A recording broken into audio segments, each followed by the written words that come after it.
Welcome to Sakshi sports. నేను మీ కృష్ణ బాల. శ్రీలంకలో జరుగుతున్న ట్రై నేషన్ ఏ సిరీస్ తొలి మ్యాచ్లో దంబుల్లాలోని రంగిరి దంబుల్లా అంతర్జాతీయ స్టేడియంలో శ్రీలంక ఏతో జరుగుతున్న ఈ మ్యాచ్లో టాస్ గెలిచిన ఇండియా ఏ ముందుగా బ్యాటింగ్ ఎంచుకుంది. శ్రీలంక బౌలర్లు కట్టుదిట్టమైన బౌలింగ్తో భారత ఓపెనర్లను తక్కువ స్కోర్కే పెవిలియన్ చేర్చారు.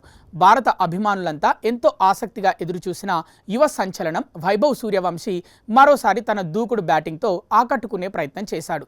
మ్యాచ్ ప్రారంభంలోనే మహమ్మద్ సిరాజ్ బౌలింగ్లో 2 అద్భుతమైన ఫోర్లు బాదాడు. ఒక బౌండరీని పాయింట్ వైపు అద్భుతంగా ఆడగా మరో షాట్ను మిడ్ ఆఫ్ మీదుగా లాఫ్ట్ చేసి ప్రేక్షకుల్ని అలరించాడు.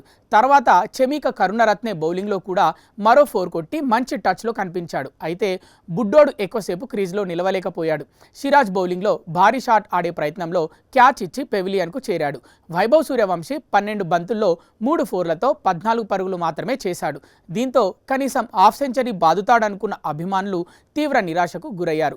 టీమిండియాలోకి ఎంపిక సమయంలో వైభవ్ ఇలా తక్కువ స్కోర్కే పెవిలియన్ చేరడం ఇతనికి కొంత మైనస్ అనే చెప్పాలి. ఐపీఎల్లో వైభవ్ 700కు పైగా రన్స్ చేసి ఆరెంజ్ క్యాప్ అందుకున్న విషయం తెలిసిందే.